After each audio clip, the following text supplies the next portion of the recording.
Hey, hello. Hello, Yue. We are on a Zoom web seminar, and Yes. people can already hear us. Okay. Yeah, Yeah, I yeah. thought this is a private moment. No.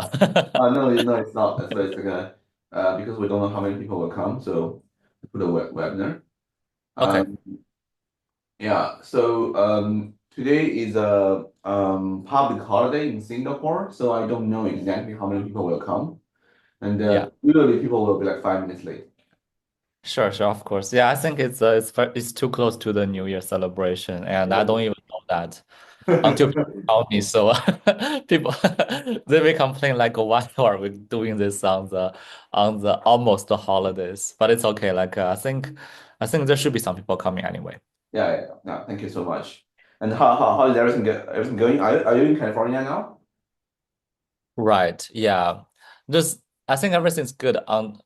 The only thing I think which actually I should be aware of is that I should know like, oh, this is like close to holiday. That's the only thing that should be aware of. People will feel the academia is bad because everyone's working even on holidays. Yeah, yeah, that's true. I think a lot of, I mean, at least a few of my team members are rushing for ICML deadline, and I feel so bad. This deadline is like just 2 days after Chinese New Year, which is tomorrow in Singapore in Chinese New Year holiday, and yeah, I mean, I think sometimes those deadline conflict with vacations and breaks. That's unfortunately. Are you rushing Yeah. for ICML as well? What's that? I'm sorry. But are you also submitting to ICML? Yeah, I think at this moment there's multiple things going through. Of course, Oh, examination will be one thing, the rebuttal for the CVPR and okay. ACL will be another thing. Also, there are still some other papers submitting to IGCI. So at the moment we have maybe six, seven paper for rebuttal, six, seven paper for submission. Oh my God.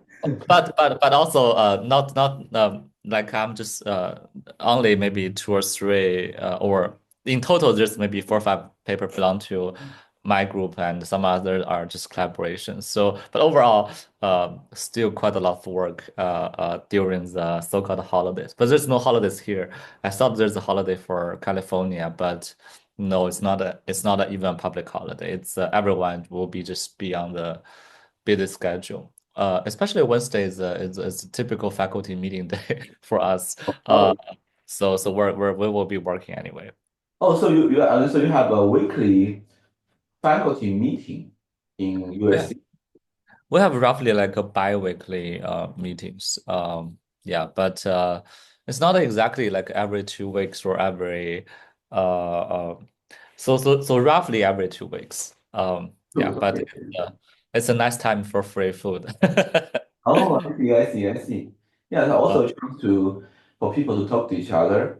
So, in US, I'm in medicine and engineering, and there are also people in computing and so on. So, what we realize is we never met each other on campus, especially during the semester when we are teaching, and we only chat to each other about science or research in conferences overseas when we meet there. So that's like it's a very change here. So I think probably we should organize things like faculty meetings or even just a research meeting within the university. That will be very helpful as well.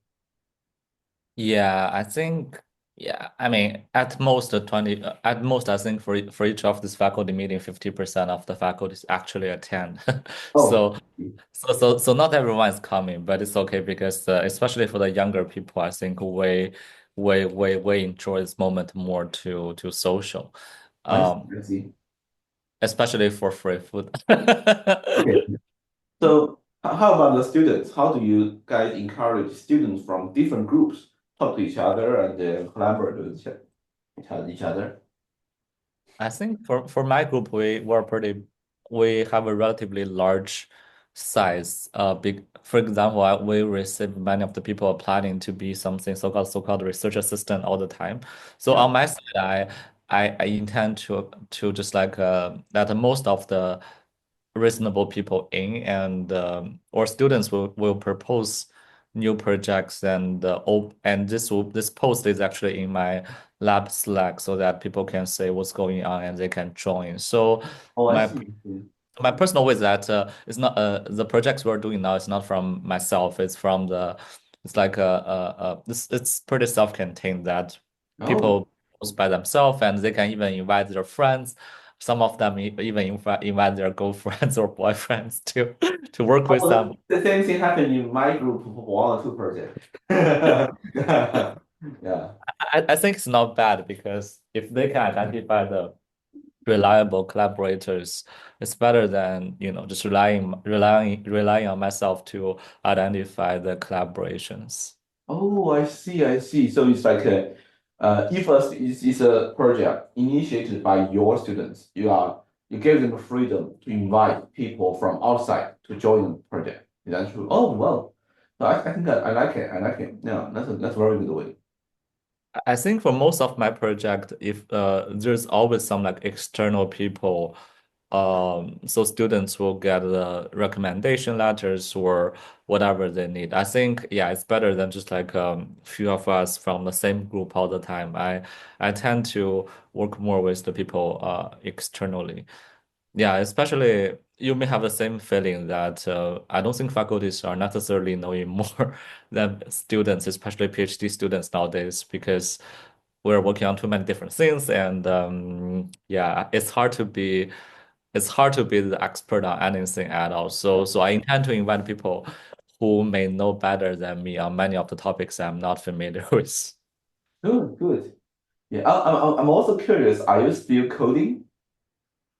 Not as much as I did when I was a student, but still moderately if people see my GitHub, Okay. but pretty moderately, not too much. Oh, I see. Uh, yeah, yeah, I already don't know how to work with the latest, for example, how to do the LoRa with the Llama 3 on the coding side. I have no idea.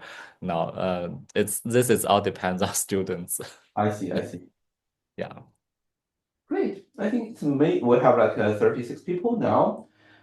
Maybe we can start introducing Yue while we are waiting for other people to join us. So Professor Yue Zhao is an assistant professor from USC, which stands for University of Southern California, Computer Science Department. He's also a faculty member of the USC Machine Learning Center.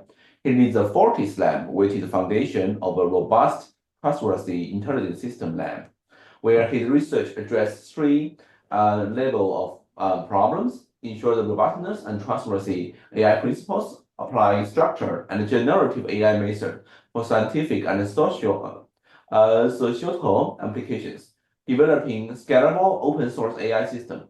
And his work applies to healthcare, finance, molecular science, political science, and so on. Professor Giles have authored more than 50 papers in top-tier venues such as NeurIPS, KKD, and PDD, and so on. He is recognized for the open source contributions, including PyOD, PyGOD, TDC, and so on. I don't know what they are, but some people may know better than I do. And which collectively have more than 20,000 GitHub stars and 25 million downloads. His project has been used by well-known organizations such as NASA. For people not from North American, it's a aerospace organization in the U.S. And Morgan Stanley, the U.S. Senate Committee, and on Homeland Security, and so on.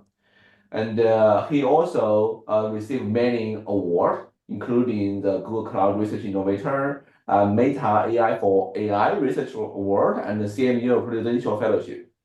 He also served as associate editor for IEEE Transaction on Neural Networks and Learning Systems, and an acting editor for the Journal of Data-Centric Machine Learning Research, and the area chair for leading machine learning conferences.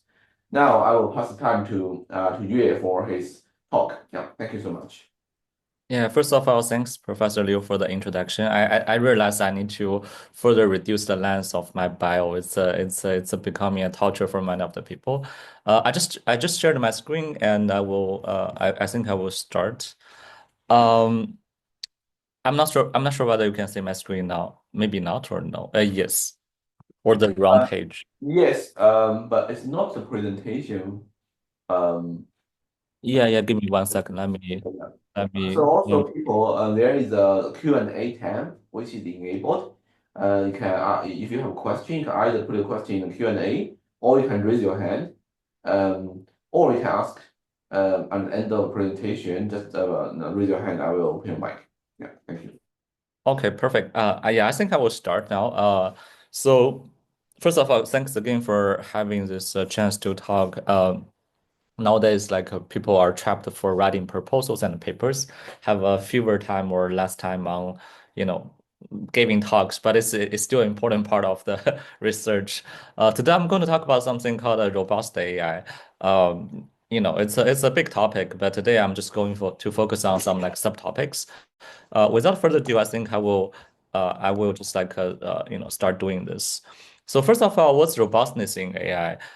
It's actually a pretty big topic because you can say many things are many. There's AI is a big thing, and robustness is another big thing. And nowadays we have also kind of trustworthiness and other related topics.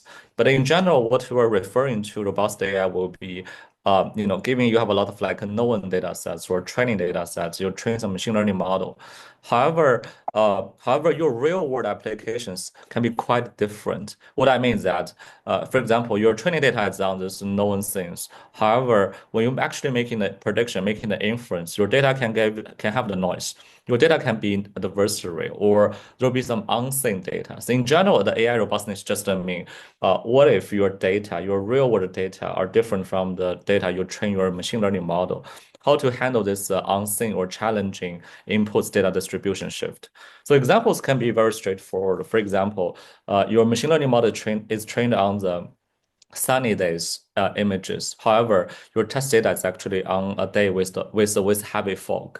And for example, your data is on one language for training. However, your test data is actually on some other languages. So you can say there's a distribution shift from your training data to your test data. Therefore, your prediction performance can be degraded, and there might be other things that you need to be careful with. And in general, the way people handling this AI robustness issue will be one technique here, just called out of distribution detection. The idea will be, oh, here is your training data. Let's say you have this orange dots and your blue dots. This is whatever you train your machine learning model on. And for the real world application, in the deployment side, your data may be this blue and orange dots plus its red dots, which means this is actually the out of distribution data. And to let your model to say, oh, I don't know, or I couldn't make prediction on this new data, we need to identify the data sets which are shifted or not the data within the distribution.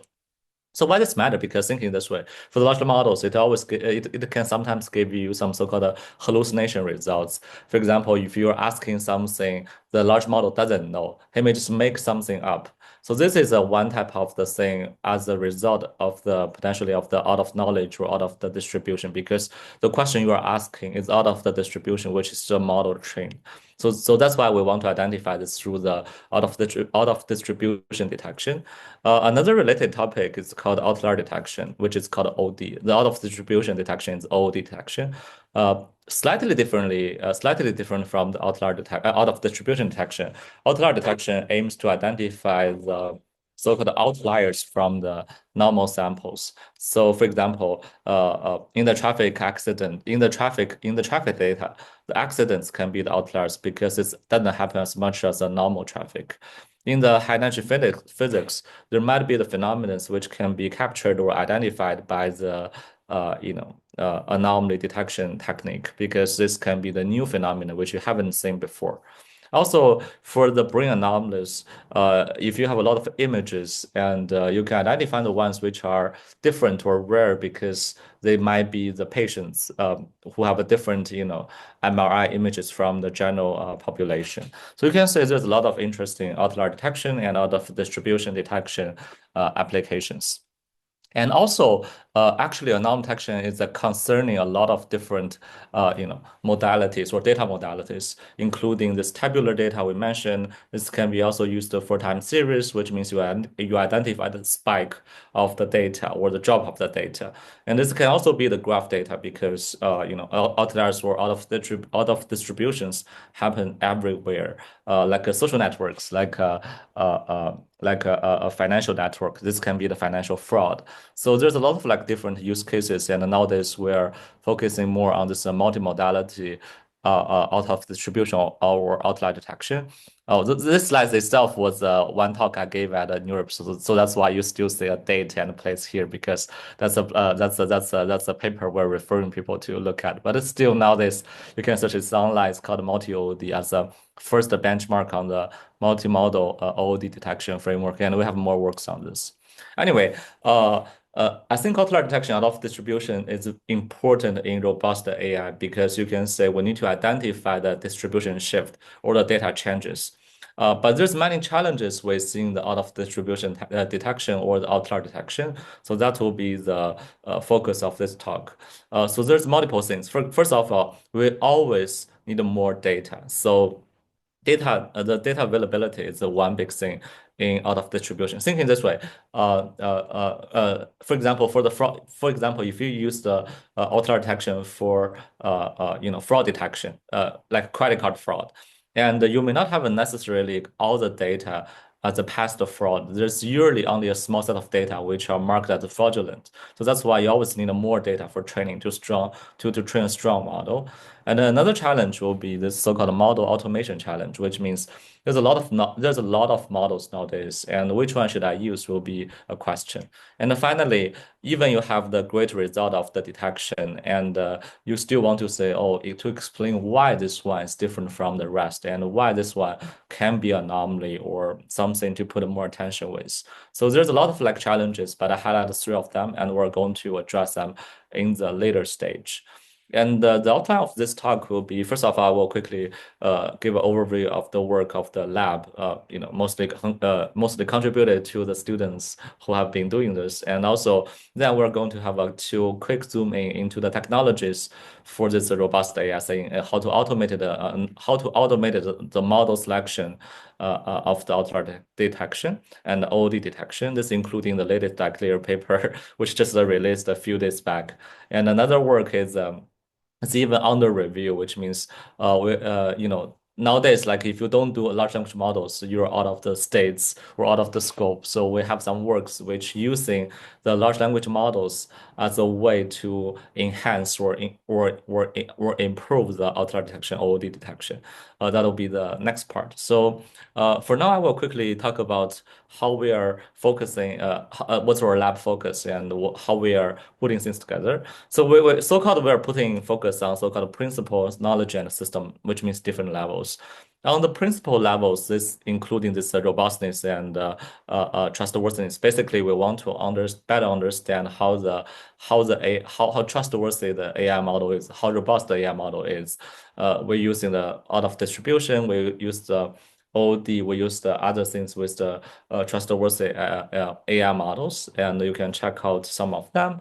The second part in the past, what I did is we are working on the graph learning, and also apply the graph learning to other AI for science topics.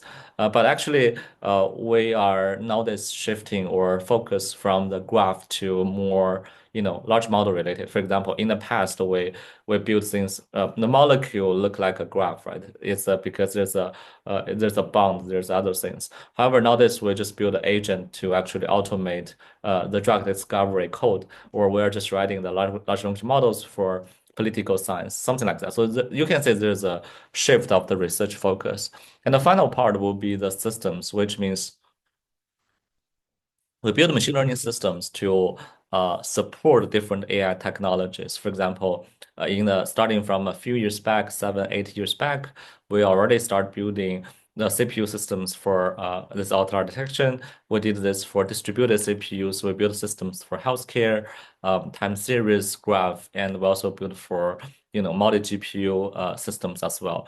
And one of the highlights will be this Python outlier detection libraries, as we mentioned in the beginning.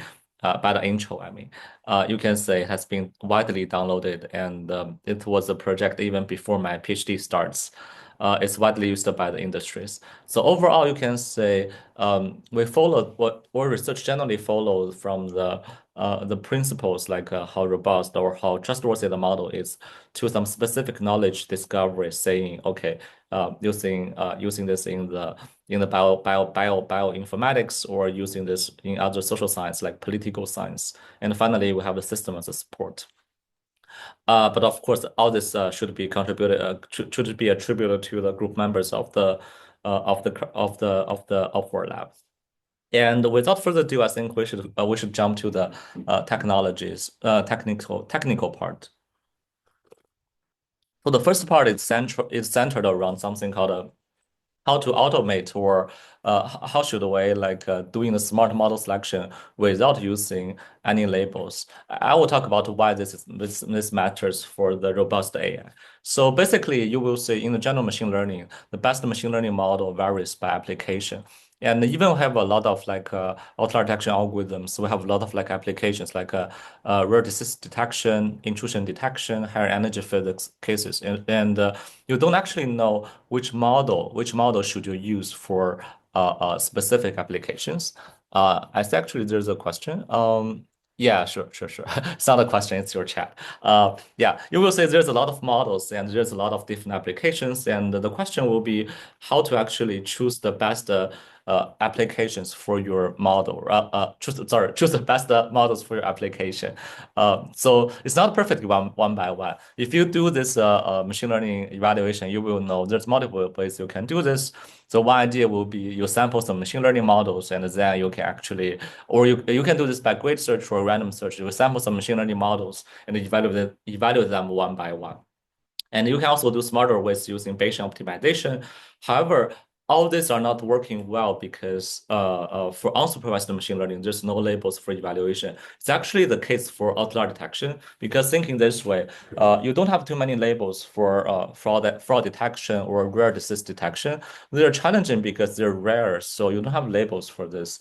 So with that in mind, we need some other smarter ways for making this, model selection for the out of distribution or outlier detection.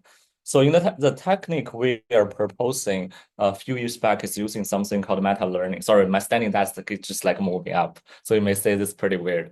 Anyway, so a few years back we started using something called meta learning for doing this task. The idea will be helping the machine learning model for the new task based on the prior knowledge or prior experience.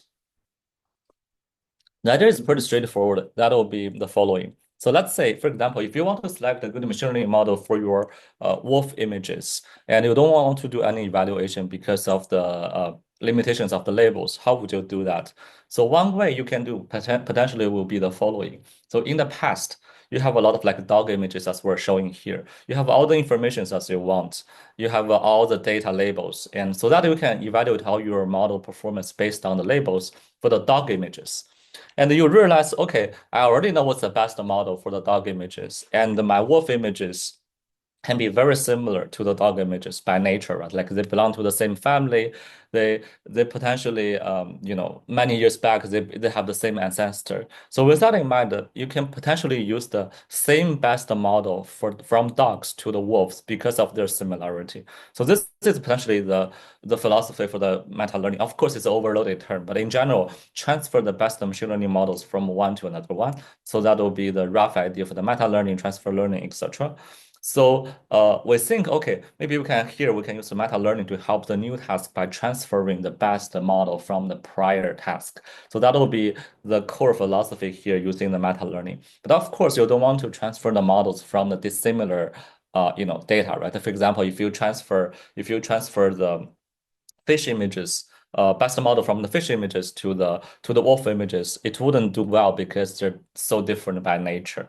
Therefore, you can say if we formulate this problem in a more formal way, that would be the following: giving there's a lot of like outlier detection models, and you want to choose the models for you want to choose the best model for a new data set without using any labels. in this work we propose actually it's old work. It's a 2021 work, but I will explain what new things we add to it. Um, so a few years back, actually, this is one of the primary work I did in my PhD time 4 or 5 years ago. We use meta learning, which means we use the prior knowledge to facilitate the model selection on the new data set. But you can say the key will be understanding the data set similarity or task similarity. If I can more formally to present the formulation of the problem, so that will be the following.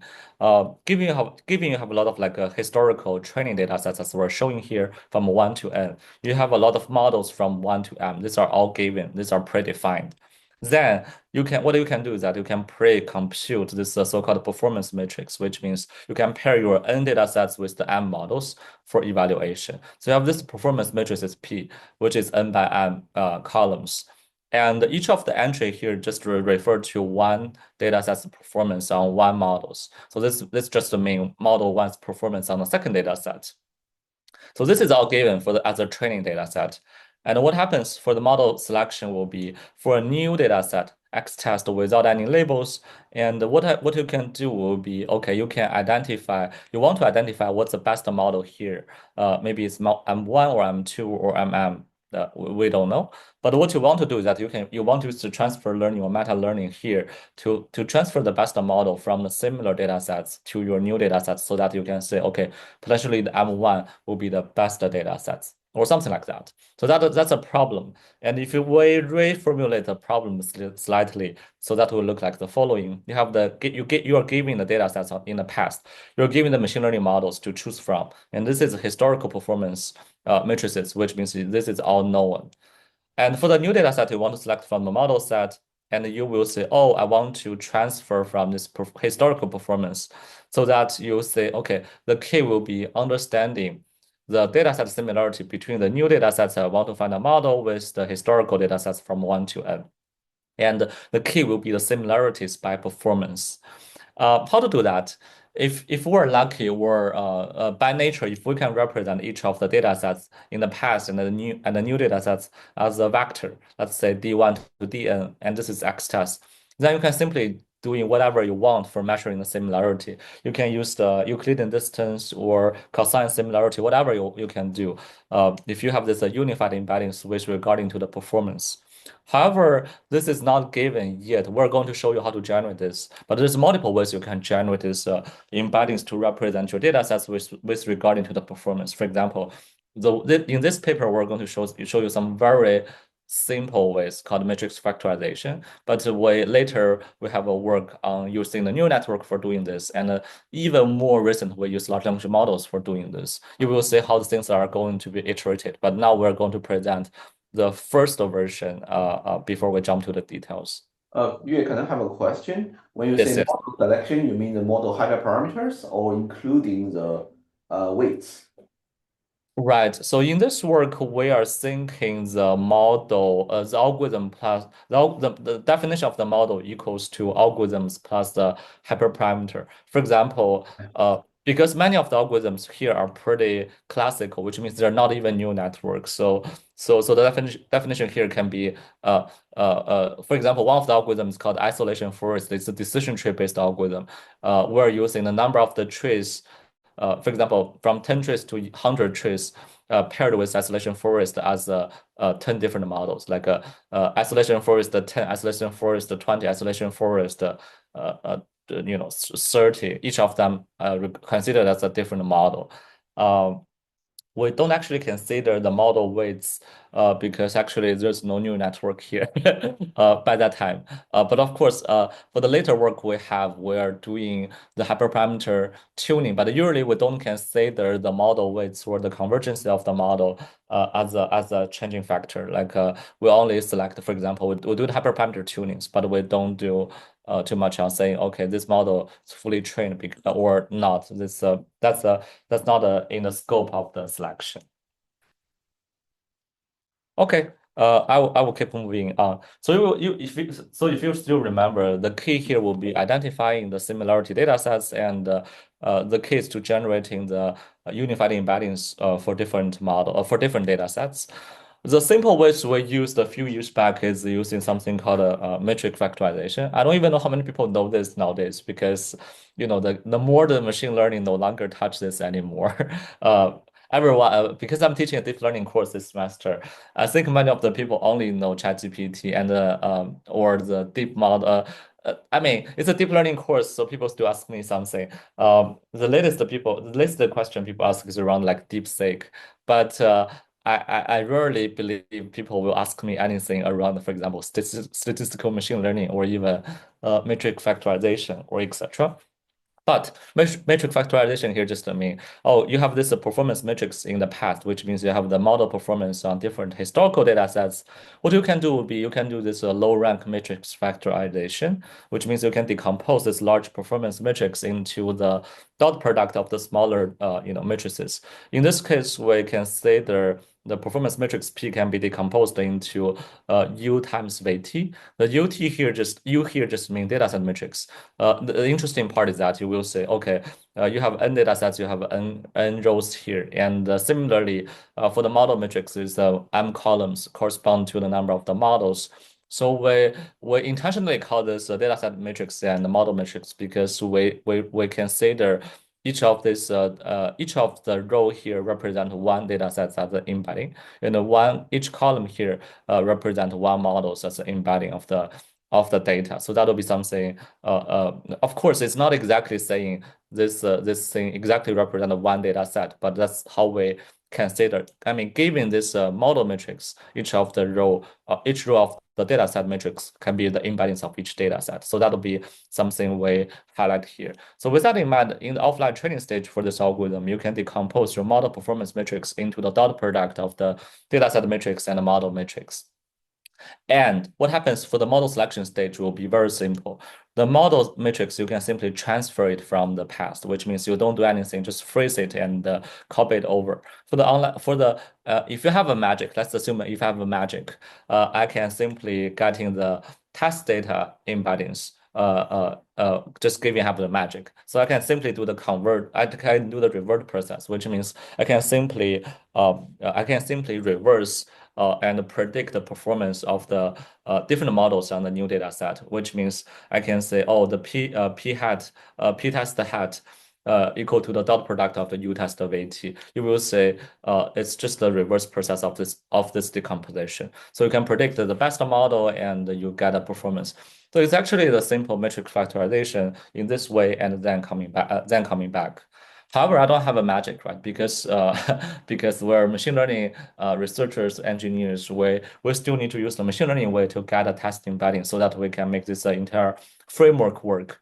So that's actually not hard at all because thinking this way, if we just want to get a data set embeddings of the new data set, we can potentially just do the prediction other than just using the magic. We can use the meta learning again here to make this happen. So for example, can we train a machine learning model on the historical data sets to predict the test data embedding? That's also part of the meta learning, which means we can potentially do this. So what happens will be the following. In the past, you have this unhistorical data sets as given, and you have all the information around it. And then you already get this data set matrix U by decomposition of the performance matrix. So you have this one-to-one mapping. So if you can train a machine learning model to regress or to predict or to map each of the data sets to their corresponding matrix data set matrix, you actually you actually solve the problems because you can transfer this regression model for your test data set to get embedding. So the key here will be you want to train a regression model to map your data sets to their corresponding embeddings, data embeddings. However, soon enough, we just realized when we're doing this project, we realized, oh, you can say different data sets have different number of features, different number of samples. They're arbitrary and random.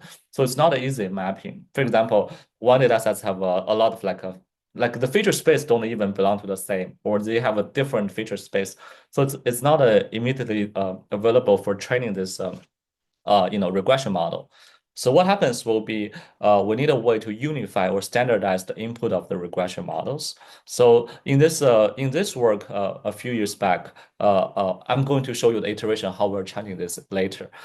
In this very early version, what we did will be the following: we use something called a meta feature extraction. For each of the raw data sets, you can actually summarize or standardize data sets into something manageable. The idea is very simple. For example, for an arbitrary data sets, you can actually using this meta feature extraction to summarize number of samples, number of features, sample mean, max, median, and other data statistics of the data into a vector. So using this meta feature extraction, you can summarize, or you can represent, you can characterize each of the arbitrary data set into a 200 element vector. So in this work, we did this 200 element factors.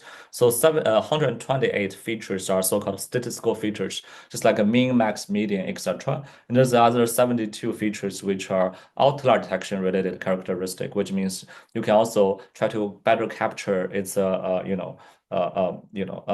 special characteristics around outlier detection itself. So it's more specialized other than the generic, statistical features.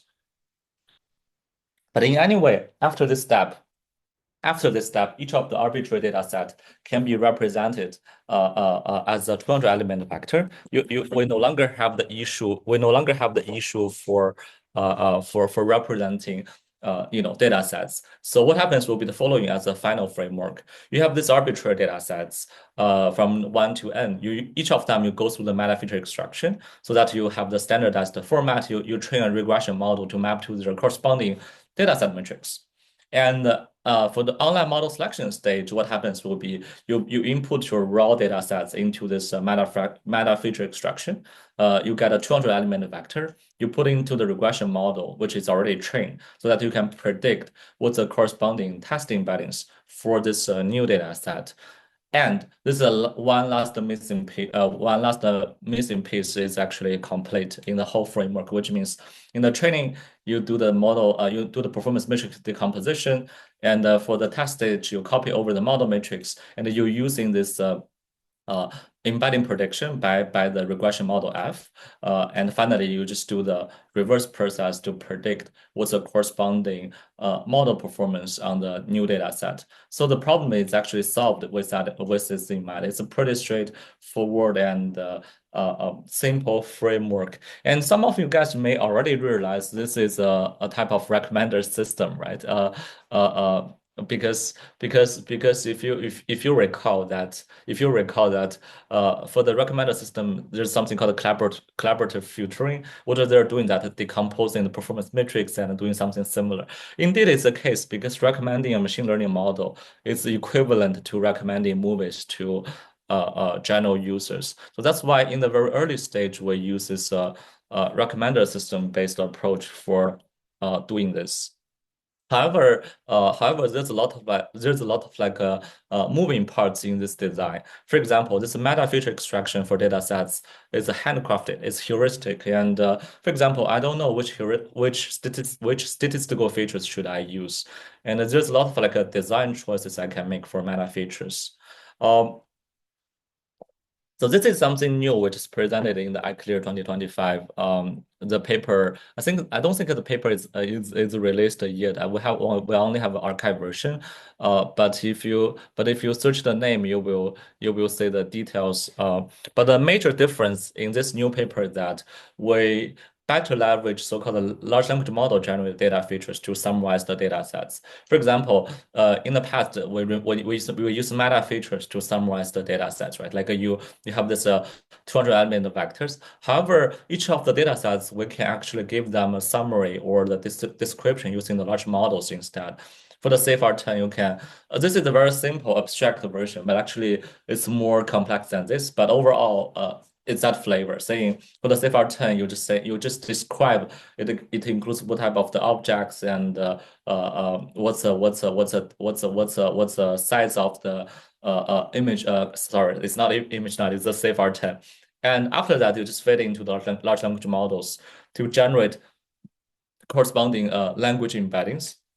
And similarly, For the model description, you can also do something even similar. So in the past, when we're selecting the machine learning models, we don't actually describe the model itself. However, we can also build some so-called model representations using large language models. For example, this OpenMax is one of the out of distribution detection models, and if you just copy the paper abstract of this algorithm and other informations, you can supply this into the you can actually supply this into the large language models to generate something like a so-called language embedding. So this actually can largely simplify the entire framework. For example, what we're actually doing in the past is using this metric factorization. However, we can even do something very even more simpler.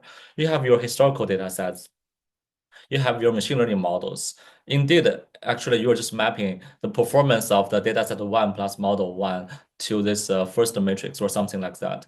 So if you can already generate the embeddings of the data sets and the models, what happens is that you can simply just building a one regression model to just mapping everything to their performance. Like this is extremely simple. So the new framework will be embed your data by large language models, embed your models by large language models, and do the combination and train a new regression model to map each of the combinations, like data one plus one, data one plus model two, data one plus model M, and each map to the different performance, and just using that, just training this one regression model to predict the performance.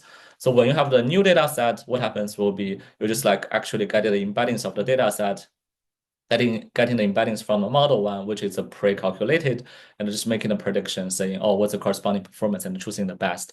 It's extremely simple, zero shot. Iterate over all the models and just choosing the best one with the highest predicted performance. And each time you just get embeddings from the data, get embeddings from the model, and just get output the one with the largest predicted performance. So with that in mind, the training and the test become even more simpler. So in the training stage, you just go through different data sets and models and using language models for embeddings and training the meta predictor on the performance. And on the model selection stage, you just get embeddings from the data and you pair with the models and predict what's the corresponding performance. And that's it. There's no more tricks. I think it's too simple to believe it's working well, but actually it's working pretty well. I didn't put a performance here, but you can check out our paper. And even for libraries, Python large detection libraries, now we add this model selection by large language models as a new functionality. I think that'll be something for the futures, which means you don't need to choose your model by yourself. You can let the large language models based on your data sets and the model descriptions to choose the models for you. So this work itself in a few years back is the first of its kind in this unsupervised domain. You can use this beyond outlier detection, out of distribution detection. You can use this for clustering, whatever you want. On average, it's pretty good because it's a zero shot model selection. And we talk about how to use the meta features to embed your data, and we talk about how to use language models to embed your data. It's just a part of the work we have done on this automated machine learning. We do algorithm selection, we do hyperparameter optimization. We usually use meta learning, and potentially a new column here will be the large language models. Now we use more on the large language models for selection. Yeah, I think I will have another quick talk on the technical part. But before doing that, any question? I think I saw one quick questions on chat, maybe. Let me double check. Oh, there's a one Q&A. Oh, what's the name of the paper? I think it's called Meta OOD. Something like the model selection for OOD. Yeah, I think this should be good enough to say the 2025 paper. And in that paper, we cite the first paper we talk about, which is called the Meta OD auto made OD model selection, something like that. I don't know. I don't remember exactly the name of the paper. But I think this should be sufficient for you to identify that. Okay. Yeah, I will quickly talk about the second part because many people more care about generative AI or foundation models nowadays, right? So this is a collection of the multiple papers for on the generative AI side or the large model side for the out of distribution detection and OOD detection because everyone now is moving to the large models. Actually, generative AI or Gen AI has a pretty broad definition because you will say it's nothing new. In the past, there's a lot of questions. There's a lot of things around this generative AI. People believe that GPT is a part of the generative AI. However, people also feel that GAN and VAE also fits to the generative AI because they're generating data. I will give a quick overview of the historical of the generative AI with the anomaly detection or out of distribution detection. So in the past, I'm not sure how many people still knowing this something called the GAN because it's 2016 stuff, and many people don't even. I think by 2016, which means almost 10 years ago, not too many people are working on AI yet, especially if you're young. So the idea for the GAN is pretty straightforward. In the past, this generative adversarial networks just mean you have a this is a neural network, and you have a one part called discriminator, one part of the generator. The generator will try to produce better and better or more realistic images to the real images. So it's still fake images, it's generated. However, your discriminator try to identify if it's real or fake so that you can improve the general learning of the data distribution. The idea will be the generator will try to generate more and more realistic images. The discriminator will try to learn to differentiate the real and fake images so that you can see there's a adversarial perspective. Both of them are getting better and better so that you can learn the true distribution of the data better. So that'll be the idea. So people are using this in anomaly detection or outlier detection as the following way. People are using this GAN framework as a way to regularize your data. The idea is very straightforward. Your generator is trying to generate more images, realistic images. However, because most of the data are normal samples or most for non-detection, most of the data the majority of the data are normal samples. So the generation is primarily dominated by the normal samples. And finally, what happens will be this entire GAN framework will try to improve the learning of the normal samples or normal images so that the anomalies will have a larger reconstruction error. It's not critically important, but I just want to show in the past, starting from many years ago, 2017, 2016, people are already using this again. It's also part of the generative AI for anomaly detection, but at that time, it's more like on the helping side for the data distribution learning. It's nothing about like saying, oh, I want to, it's not a part of non-detection process. It's more like improving distribution learning of the normal samples so that you can detect the anomalies better. And the limitations here will be it's not straightforward or it's a it can be suboptimal because it's not in the direct detection phase. It's more about the neural network. A more natural idea is like other than using generative AI for learning the distribution, can we use generative AI to augment our data so that we can create a diverse, high quality synthetic samples so that to achieve better performance. So that will also be a good idea. So that will be something people using for data augmentation and self-supervised learning. There's a lot of advantages. For example, advantage will be the synthetic data can help any downstream anomaly detection models. It doesn't need to be one specific model, so you can use for any models using this augmented data. And this can also simplify the challenges because learning the true distribution is hard. However, learning some augmented space or learning some augmented data can be simpler. So with that in mind, some of the work, including ORS, which published last year, is also very simple. For example, the idea will be you have some unlabeled data, you have a small set of like labeled samples or labeled anomalies. What happens is that generate you can generate some like a pseudo anomalies to help as a data augmentation. So you can say in this settings, you already know some of the labeled anomalies, and you try to improve the labelings of the data. And what happens is a pretty simple here, which means you can using some mix up, using some distribution, you assume that anomalies may follow certain distributions, and you can mix your unlabeled data here with the labeled anomalies to generate some like pseudo anomalies as we're showing here, so that they don't exactly look similar to your existing labeled anomalies, and they're not overlapping with your unlabeled data. So which means it's in the middle. It may help you to create a better performance of the data. But overall, the idea will be you want to create this pseudo anomalies based on the labeled anomalies using this Gaussian mix-up with the nearest neighbor technique. But anyway, you can say we tried this augmented data on different anomaly detection algorithms as we're showing on the left.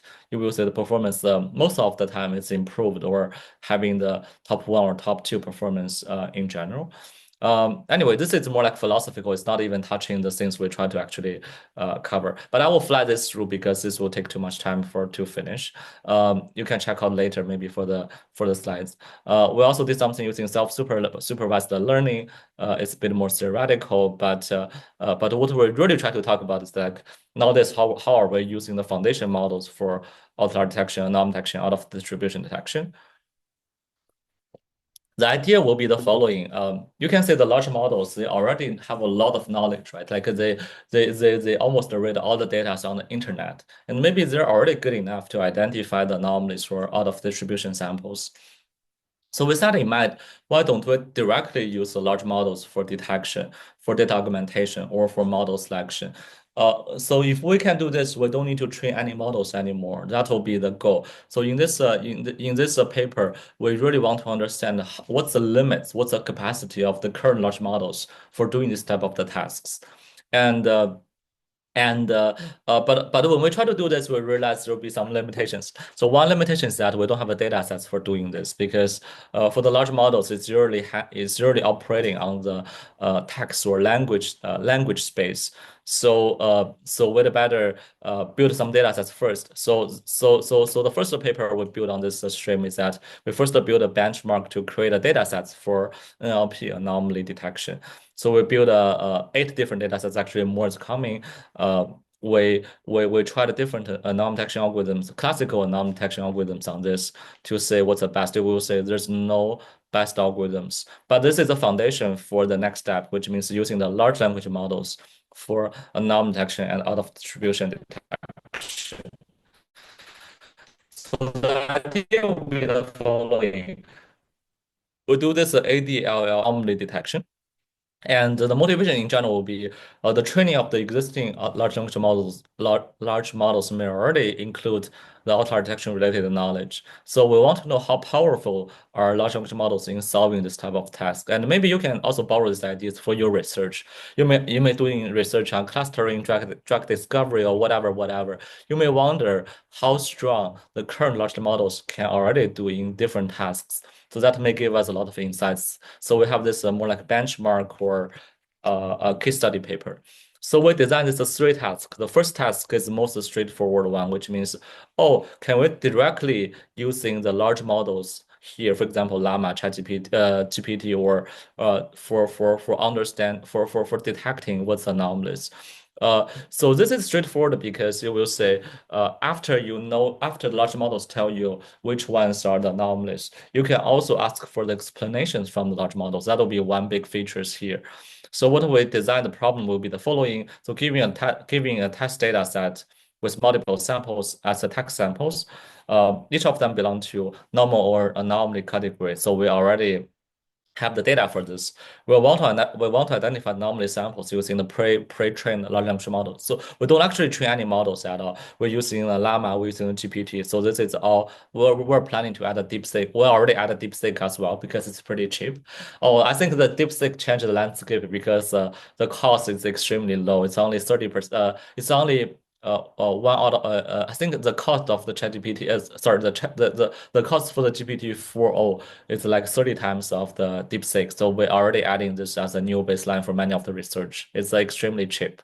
Anyway, so what happens is that we give some information to the large language models for detecting the anomalies. So in the one setting that we're giving the what's a normal category of the data? What's a normal category to the large language model? For example, you have 10 different categories. You maybe this is a news data set, and some of them are sports, some of them are political, some of them are financial. We tell the large language models, you only know the normal classes, which are sports, finance, etc. Maybe we don't talk about anything about anomaly categories, but we can also give the information in another setting, which means we'll also give a bit of the information on the anomalies. So this will be the second settings. So what happens is that we construct our prompt for the large language models using the existing text samples along with the description of the normal category, and this is optional for giving the anomaly category as well. And then we ask large language models to tell us how likely this will be anomalies and potential explanation around it. The GPT-4, when we do this like 2 months back, the GPT-4 will achieve the best performance. Of course, we have more information to achieve even better performance. But the surprising part will be it outperforms all the existing training-based anomaly detection algorithms. So for this algorithms, they're all traditional training-based algorithms. So you need to first train your model on the data, and then this will take a lot of time. However, this Llama and GPT-4, they're all zero shot, which means even without any training, it can do better than training-based machine learning models, which is pretty surprising. This further makes the anomaly detection researchers surprising or terrified, is because then if large models can already do this great job, why should we even designing new anomaly detection algorithms anymore? Which is a waste of time. And of course, more context helps. You will say this darker bars here just mean if we give more information around anomalous categories, it will even achieve better performance. But of course, this is a very initial attempt on this using large language models for non-detection, but you will already see for doing this data augmentation. So idea will be, can we use large language models to add more synthetic samples or adding more description of the data set so that we can achieve even better performance? For the first one, which means can we generating synthetic samples to improve the downstream anomaly detection algorithm performance? Another one is that, for example, if we are using large language models as a detector for detecting anomalies, can we improve its performance by generating more textual description? So this is actually two settings. So for the first setting, the goal is to generate more synthetic samples. So it's just like that Gaussian mix up nearest neighbor generation thing we have done before.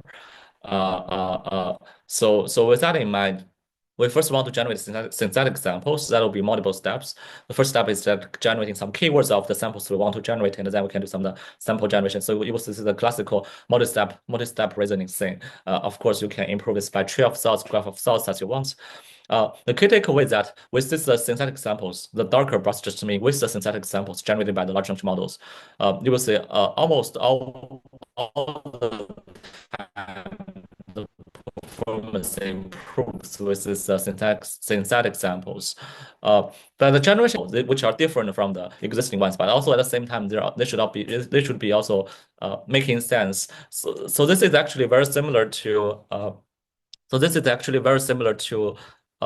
these slides. So in this one, we don't use large language models for data generation, but we want to generate some of these pseudo anomalies, which are closer to the real anomalies, but shouldn't be too close to the real anomalies, because otherwise you don't introduce enough diversities for the generation. But anyway, we demonstrated using this large language model based generation, you can already achieve good performance and generating some samples which to boost the overall performance. And we also do another task which improving the textual description of the data, which means originally in task one for the zero shot, we directly giving the category information of the normal samples. Now we're even adding more text description. For example, in the past we tell large language model, okay, the normal category including the sports, finance, blah blah blah. But now we're also adding the information saying, oh, the normal class, including the sports, which sports, like basketball, baseball, soccer, blah blah. So you get more richer information here. The sports category covers which information, the technology category covers which information. So you can say the green parts just mean the model, the performance improves, and the red parts just mean the performance drops. I mean, overall, the augmented description improves large language model based on norm detection. This is uh, this is pretty natural because we will say more.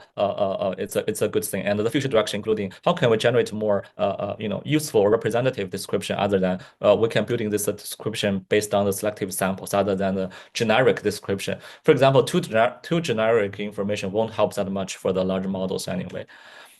The last small piece for this entire talk will be we also use large language models for model selection. The idea will be giving your data sets information, model information, and you can actually construct. You can also let the large language models to help you to choose what's the best model. So giving data set, giving the model pools, the objective is to choose the non-detection models. And the key takeaway, of course, how we're using here will be for the machine learning model for data set information. We have the descriptive, we have a description, and for the machine learning models, we have the abstract of the papers, so that you can have you can know what's the advantages or the disadvantages of the different machine learning models. So overall, you will say uh, this is the results. And in the middle, this is the so-called random selection, which means if you random selecting some models, and this blue one just mean if you always achieve the best performance using the downstream models, and ours is this orange one. So you will say at least it's most of the time it's better than this random selection, and sometimes it can reach the best performance on the data sets. It's also the case here. So overall, the key takeaway here is that even using this zero-shot model selection without any prior knowledge, you can already achieve pretty good performance in general for model selection in the anomaly detection space. But of course, we need to do more because one thing that the reason given by the large language model saying why we choose this model is pretty generic many of the times, which is not too useful. We still need to refine on that.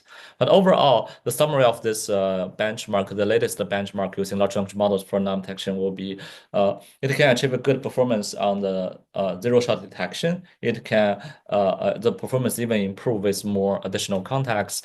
The data augmentation is also doing good, and the non-detection and the model selection can also approach to top performing baselines as well. But we need to improve the interpretability, etc. But overall, the key takeaway is that large language model is surprisingly good for many of the tasks around the anomaly detection. Yeah, and if you're interested, you can check out this ADLM paper. I believe this is the forefront of the anomaly detection research. Yeah, now we are just building more larger works for the foundation models for the OD and OD, which is supported by the NSF. And overall, I think for the generative AI, it's involving topics. In the past, people thinking this GAN is a generative AI. Later, we do this self-supervised learning and the data augmentation, and then now we're using large language models for many of the new tasks. I think the future will be based on the multimodal, multimodal large models uh, for non-detection or something like that. And so I think I'm right on time. Okay, great, great. Thanks, Yue. That's a wonderful talk. Okay. So let's ask the audience. Anyone from the audience have any more questions? You can either type if you're shy. There is a Q&A tab in the lower part of the window, or you can just click raise your hand. I can open your mic.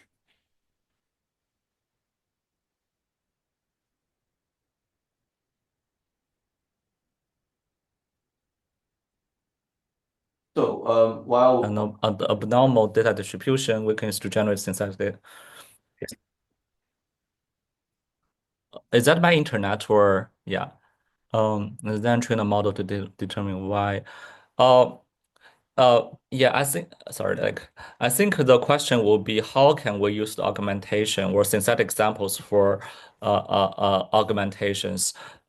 So we designed multiple strategies. I think you're asking for this one.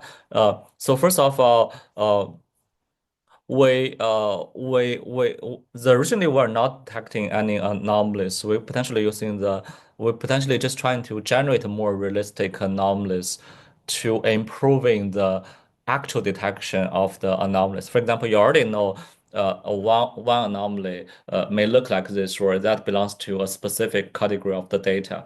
Then you just give this information to the large models to generate a more realistic anomaly models so that you can improve the downstream anomaly detection models. So the downstream non-detection models, in this case for the augmentation, is not large language model. It's a traditional training-based large language models. So with that in mind, you combine your original training data sets plus this augmented synthetic anomaly data sets to train your original models. In this paper, we use a model called a Lunar. It's a non-detection model.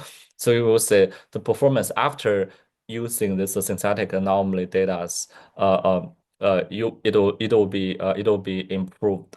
Like all the darker bars are larger than the original lighter bars. Um, yeah, I'm not sure whether I actually captured the questions well, but hopefully that's not too far from the questions you have.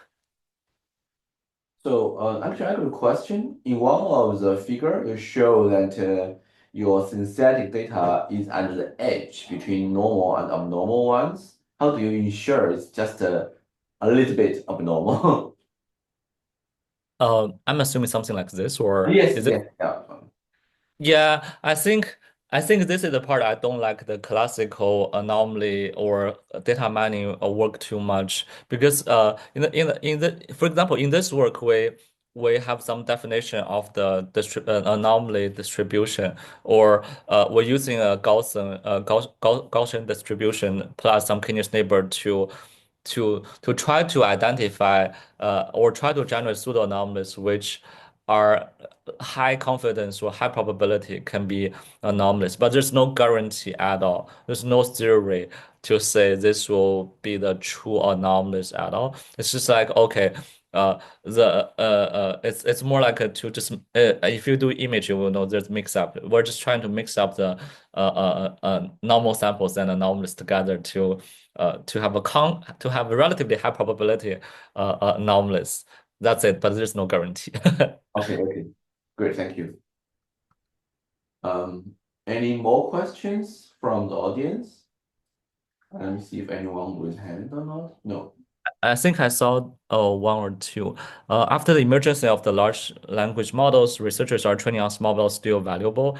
Oh, that's a perfect question because I also asked this in my classroom, and also I was challenged by these questions during my faculty job interviews 2 years or 3 years. I don't remember back. I think it's of course I think the value of the small model are still there, especially in the healthcare finance. There's a proprietary data that your large models wouldn't do as good as other generic fields. So we still need small models for doing this. However, I think we need to do more. In the intersection of the large models and or existing research. Because in the past, I'm not a large language model researcher at all, but nowadays we're doing more on the large language model trustworthiness and etc. I It's just like a personal story. In the past, I hated deep learning a lot when I was doing my PhD. I don't want to do anything even close, but it pushes me to do it actually. So I want to be the first person to know, okay, how it's working or how it's doing in the fields I was in, for example, in the non-detection. So we want to be at the forefront. I think it's for us, there's still a chance to be in the intersection or on the, you don't need to totally drop your previous research, but I think you can try to be in the middle to make some contribution. Um, And for this VRM for zero shot and image non-detection, this is already very typical. We have some paper on using clip for doing the zero shot image-based. It's not a non-detection for us, but we're doing this out of distribution detection. It's also under review. But I think images are they're much more natural. For the NLP, the reason why this is the first is because they don't have data. We just build the data so that we can try this benchmark. Um, and also, one person asked, like in NLP domain, other than embeddings, is there any way to explain the abnormal content? We have a few ideas for doing this. One idea will be, other than letting the large language model to answer why it's anomaly based on one data embeddings, you can supply multiple so-called normal samples as anchor samples. For example, why this one looks so different from the rest, or this can potentially give you some ideas. So we can also giving the structures of the data into the large models if there's a graph or something. But overall, I believe the interpretation of the large models for anomalies are not doing too well. What we can say nowadays are pretty generic, which are not that useful, but there's still some information. And I also learned like we can potentially using the human in the loop, or we can let a human to be part of this like more like an interactive way to ask more questions other than automated explanation on the anomalies. Um, yeah, but I think these are all pretty good questions. I think there are some more questions. Really? I think I saw all the questions here. Oh, I see, I see. Okay, so you answer all of them. Okay, get it, get it. Yeah, Perfect. Yeah, I think we're right on time. great, great. Any last, okay, any last question or not? If it is okay, it's one more thing, I think. Okay, thanks. Okay, good. Okay, in that case, okay, thank you so much, Yue, and thank you for everyone to attend this talk on Chinese New Year Eve.